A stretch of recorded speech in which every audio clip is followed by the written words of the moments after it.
السلام علیکم پیارے بچوں، امید ہے آپ سب خیریت سے ہوں گے۔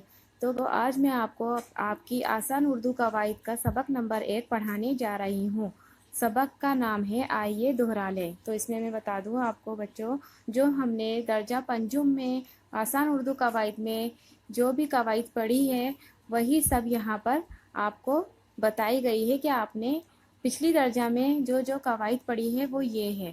پچھلی کتاب میں آپ اسم کی قسمیں، صفت کی قسمیں، فعل کی قسمیں، فعل امر و فعل نہیں، فاعل کی روح سے فعل کی قسمیں، جمع الجمع، ازداد، مترادفات، محاورے، مضمون نگاری اور خطوط نویسی سیکھ چکے ہیں۔ ہم نے آپ کو کہانی لکھنا بھی سکھا دیا ہے۔ تو بچوں، پہلی سے 5ویں کتاب تک آپ اردو زبان کے بنیادی قواعد تو سیکھ ہی چکے ہیں۔ اوپر بیان کی ہوئی اصطلاحات کو سنتے ہی آپ ان کے بارے میں بتانے کے قابل ہو گئے ہیں، یعنی آپ نے جیسے ہی یہ اوپر لکھے ہوئے موضوع پڑھے ہوں گے آپ کو پچھلی درجہ میں آپ کی پڑھی ہوئی کتاب آسان اردو قواعد یاد آ گئی ہوگی، اور اب خود ہی اپنے ہیڈ ماسٹر صاحب صاحبہ کو چھٹی، فیس معافی یا کسی اور معاملے میں درخواست لکھ سکتے ہیں۔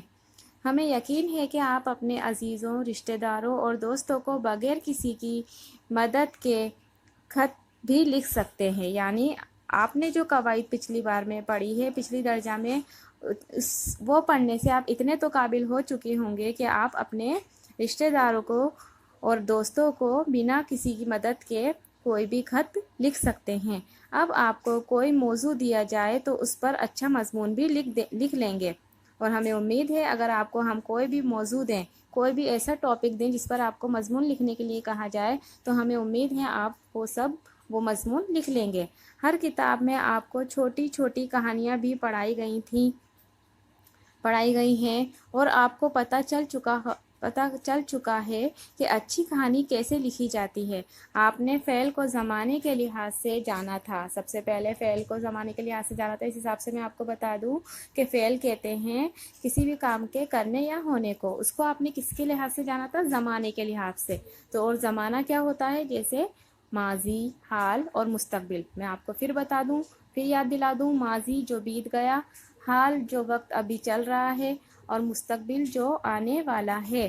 ان کے علاوہ فعل لازم اور فعل متعدی کے بارے میں بھی آپ کو پڑھایا گیا ہے، یعنی یہ 3 جو فعل ہیں، حال، ماضی اور مستقبل، اس کے بعد فعل لازم اور فعل متعدی بھی آپ کو بتایا گیا تھا۔ فعل لازم وہ فعل ہے جس میں کام کا اثر صرف فاعل تک محدود رہتا ہے، فاعل تک یعنی جو کام کر رہا ہے، اور فعل جو کام ہو رہا ہے۔ مثلا ہے بچہ رویا، تو اس میں آپ کو رونا کیا ہے؟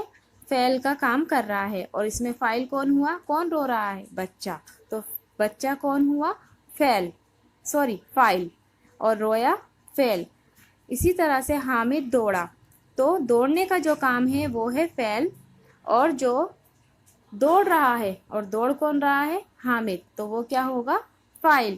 تو اس میں بتایا گیا ہے فعل لازم وہ فعل ہے جس میں کام کا اثر صرف فاعل تک محدود رہے، یعنی آپ کو یہ پتہ چل رہا ہے کہ بچہ رویا، حامد دوڑا۔ اسی طرح سے فعل متعدی وہ فعل ہے جس میں کام کا اثر مفعول تک پہنچتا ہے۔ اب اس میں کیا کہہ رہے ہیں؟ جو کام ہو رہا ہے اس کا اثر کس تک پہنچتا ہے؟ مفعول تک۔ اگر ہم مفعول نہ لکھیں تو بات سمجھ میں نہیں آتی۔ مثلا میں نے کتاب خریدی، بکری نے گھاس کھائی۔ اگر ہم ان دونوں جملوں میں سے کتاب اور گھاس الگ کر دیں تو بات سمجھ میں نہیں آئے گی۔ جیسے کہ میں آپ کو بتا دوں، اگر یہ 2 جملے لکھے ہیں، میں نے کتاب خریدی، بکری نے گھاس کھائی، پہلے جملے میں سے میں اٹھا دوں کتاب، تو کیا ہو جائے گا؟ میں نے خریدی۔ کیا خریدی؟ نہیں پتا کیا خریدی۔ بکری نے کھائی، کیا کھائی؟ نہیں پتا کیا کھائی۔ تو یہ بات ہمیں آدھی ادھوری سی بات لگ رہی ہے، لیکن اس بات کو پوری طرح سے سمجھانے کے لیے ہمیں کیا کہنا ہوگا؟ میں نے کتاب پڑھی، بکری نے گھاس کھائی۔ آ گئی بات سمجھ میں؟ تو بچوں، ہم نے آپ کو فعل مضارع بھی سکھایا تھا۔ یہ وہ فعل ہے جس میں حال اور مستقبل دونوں زمانے پائے جاتے ہیں۔ حال جو چل رہا ہے اور مستقبل جو آنے والا ہے۔ اس کی بھی 2 مثالیں دے رکھی ہیں۔ مثال کے طور پر دیکھیے، وہ محنت کریں تو کامیاب ہوں۔ تو اگر ہم ابھی محنت کریں گے تو اس کی کامیابی ہمیں کب حاصل ہوگی؟ مستقبل میں، یعنی آنے والے وقت میں۔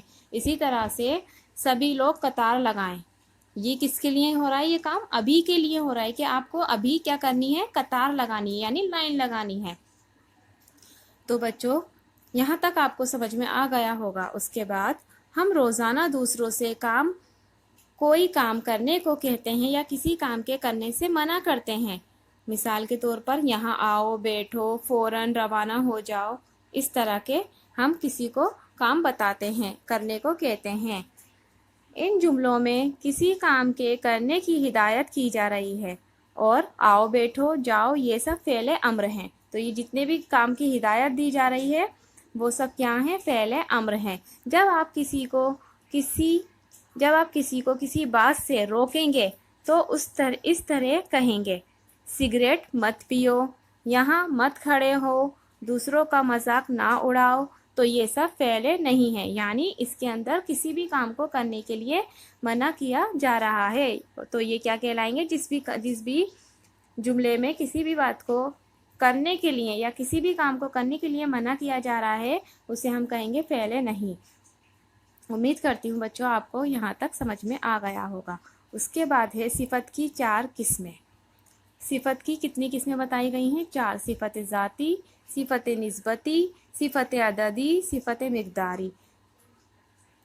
اب آپ اس کتاب میں حروف اس میں فعل متعلق فعل کے علاوہ کما حقے اور لا حقے، متضاد الفاظ، صحیح جملوں کا استعمال، محاورے، مضمون نگاری اور خطوط نویسی کے بارے میں اور کچھ پڑھیں گے۔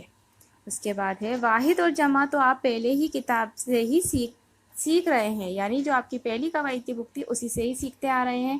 ہم نے آپ کو 5ویں کتاب میں یہ بات اچھی طرح ذہن نشین کرا دی ہے کہ کئی جمع واحد کی صورت میں لکھے جاتے ہیں، اور ہم انہیں پڑھتے اور بولتے بھی ہیں، واحد کی طرح ہیں، جیسے جماعت، قطار، جھنڈا، لشکر وغیرہ۔ ہم کہتے ہیں ہماری جماعت کو کامیابی ملی، لشکر آگے بڑھا، یا بچے قطار میں کھڑے ہیں۔ بات جمع کی چلی ہے تو کچھ ایسے الفاظ بھی ہیں جو جمع کے بھی جمع ہیں، جیسے انہیں ہم جمع الجمع کہتے ہیں۔ اگر کسی جمع کی بھی جمع ہے تو ہم ان سے کیا کہیں گے؟ جمع الجمع کہیں گے، جیسے لوازمات، جواہرات، وجوہات وغیرہ، یہ جمع الجمع میں آتے ہیں۔ آپ نے مترادفات کے بارے میں بھی پڑھا ہے۔ یہ 2 ایسے الگ الگ الفاظ ہوتے ہیں جن کے معنی ایک ہی ہوتے ہیں، جیسے دماغی یا ذہنی، یہ ہیں ایک دوسرے کے مترادف الفاظ ہیں۔ پھول، گل، گل کو پھول کہتے ہیں، پھول کو گل کہتے ہیں۔ پھر ہے قریب اور نزدیک، قریب کو بھی نزدیک کہتے ہیں، نزدیک کو قریب کہتے ہیں۔ ان کے علاوہ آپ نے متضاد الفاظ بھی سیکھے جو ایک دوسرے کی ضد ہوتے ہیں۔ مثال کے طور پر دور، یعنی دور کا الٹا کیا ہوگا؟ ضد الفاظ کیا ہوگا؟ نزدیک، کم، زیادہ، عزت، ذلت وغیرہ۔ آپ نے یہ سبھی سیکھا ہے کہ ہر زبان میں بول چال کے دوران کچھ محاوروں کا چلن ہے جو کسی خاص مفہوم کے لیے بولے جاتے ہیں، جیسے احمد اپنے والدین کی آنکھ کا تارا ہے۔ یہاں پر کیا ہے محاورہ؟ آنکھ کا تارا، یعنی بہت پیارا ہونا۔ یا ذاکر شرم سے پانی پانی ہوا، یعنی ذاکر شرمندہ ہو گیا، پانی پانی ہونا، شرمندہ ہونا۔ ان دونوں محاوروں کو سنتے ہی ہم سمجھ جاتے ہیں کہ احمد کو اس کے والدین بہت چاہتے ہیں۔ اور دوسرے محاورے کا مطلب ہے ذاکر بہت زیادہ شرمندہ ہے۔ آپ کو صفت کے بارے میں بھی پڑھایا گیا، یعنی ایسا لفظ جس کے ذریعے کسی چیز یا شخص کی اچھائی یا برائی یا حالات کے بارے میں پتہ چلے، مثلا نیک، کالا، ذہین، محنتی وغیرہ۔ تو بچوں امید کرتی ہوں آپ کو یہ سبق سمجھ میں آ گیا ہوگا۔ اس میں آپ کو کچھ کام میں دے رہی ہوں جو آپ کو گھر سے مکمل کرنا ہے۔ آپ کو اس میں سب سے پہلے فعل لازم اور فعل متعدی کی تعریف اپنی کاپی میں لکھنی ہے، جو میں نے یہاں پر بتا دی ہے آپ کو، فعل لازم اور فعل متعدی۔ تو بچوں یہ دونوں تعریفیں آپ کو اپنی کاپی میں لکھنی ہیں۔ اپنا خیال رکھیے، خوش رہیے، اللہ حافظ۔